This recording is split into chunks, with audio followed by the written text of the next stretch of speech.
Everyone looks at the Grande Odalisque and sees nothing but the perfection of form and the exotic allure of the East. But they are all missing the impossible secret hidden in the anatomy of the woman before them.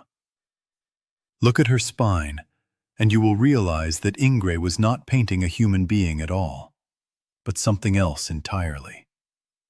If you count the vertebrae stretching down her back, you will find 3 more than any living person could possess.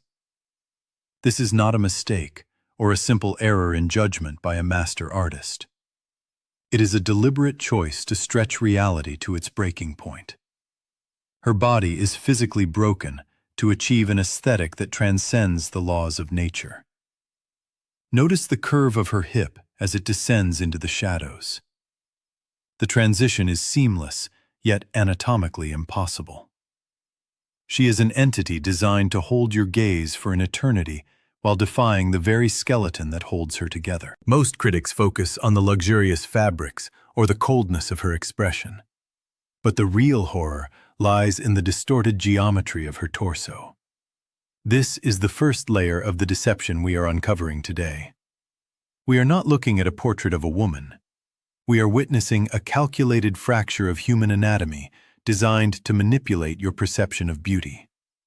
Look closely at the way her right arm extends beyond the limits of her own shoulder reach.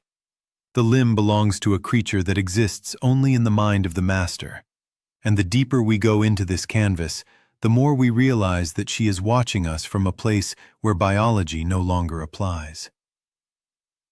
Now we must turn our attention to the second layer of this enigma, which lies within the objects surrounding her. Look at the peacock fan held in her left hand. It is not merely a prop to highlight her status as an exotic concubine. It is a symbol of a hidden observer. If you follow the direction of the feathers, they point directly toward the dark shadows in the corner of the room, rather than away from them.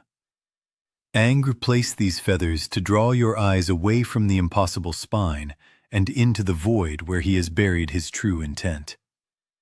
Beneath the velvet sheets and the ornate jewels lies a geometry of lines that create a vortex. If you trace the path of the drapery, you will see that it does not fall according to the laws of gravity.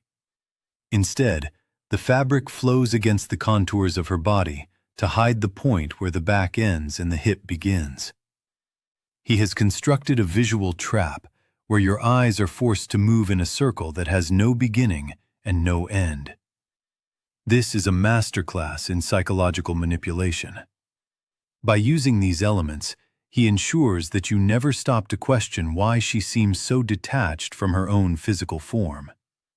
She is trapped in a dreamscape of his own making, and the objects in the room are the bars of her cage. We are being conditioned to accept her unnatural posture as normal, because everything else in the frame is pushing our vision toward that central distortion.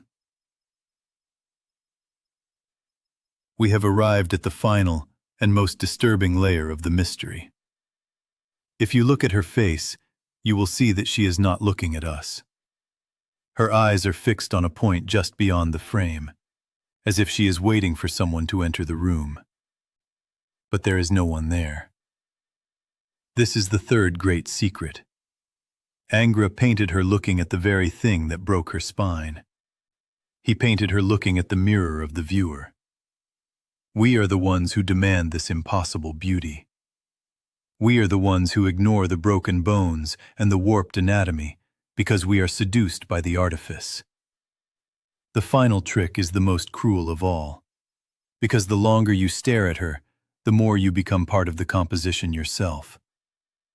The shadows in the background are not just paint. They are the space where our own reflection resides, waiting to be consumed by the same perfection that destroyed her.